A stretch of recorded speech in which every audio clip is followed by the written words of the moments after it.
पुणे वाहतूक पोलिसांनी केलेल्या कारवाईत अतिरिक्त पैशांची मागणी केल्यानंतर त्याचे चित्रीकरण समाज माध्यमांवर व्हायरल केले म्हणून वाहन चालकावर दाखल केलेला गुन्हा सर्वोच्च न्यायालयाने रद्द केला आहे. वाहन चालकावर फौजदारी कारवाई चालवण्यास परवानगी दिली तर ते कायद्याच्या प्रक्रियेचा दुरुपयोग असेल असे न्यायालयाने निकालात नमूद केले आहे. सर्वोच्च न्यायालयाचे न्यायमूर्ती सुधांशु धुलिया आणि न्यायमूर्ती अहसानुद्दीन अमानुल्ला यांनी हा निकाल दिला.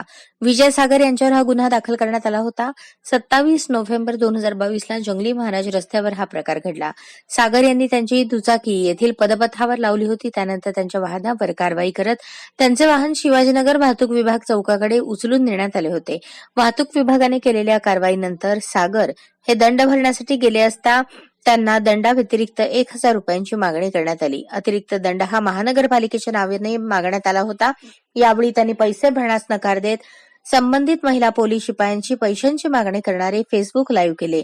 हा व्हिडिओ व्हायरल झाल्यानंतर काही नागरिकांनी त्यावर बदनामीकारक भाष्य केले. त्यानंतर सागर यांनी हा व्हिडिओ फेसबुकवरून काढला होता. त्यानंतर 29 नोव्हेंबरला सागरसह काही अज्ञातांविरोधात शिवाजीनगर पोलीस ठाण्यात सामायिक पद्धतीने एखाद्या महिलेचा विनयभंग होईल अशा पद्धतीने शब्द उच्चारले या कलमांनुसार गुन्हा दाखल करण्यात आला होता. या प्रकरणात सागर यांनी अॅडव्होकेट सत्या मुळे यांच्यामार्फत सर्वोच्च न्यायालयात धाव घेतली. अभिव्यक्ती स्वातंत्र्यामध्ये समाज माध्यमांवर कायदेशीर काहीही व्यक्त होणे समाविष्ट आहे. मात्र त्या पोस्टवर अश्लील, असभ्य आणि बदनामीकारक लिखाण करणाऱ्या व्यक्तीवर कारवाई केली जाईल. मूळ पोस्ट केली असेल त्याला फौजदारी कायद्यानुसार जाब धरता येणार नाही. पोलिसांची कारवाई सूडबुद्धी वृत्तीतून झाली आहे असा युक्तिवाद अॅडव्होकेट मुळे यांनी केला.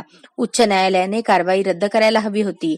उच्च न्यायालयाने आपल्या अंगभूत अधिकारांचा वापर करून याचिकाकर्त्यावरील फौजदारी कारवाई रद्द करायला हवी होती.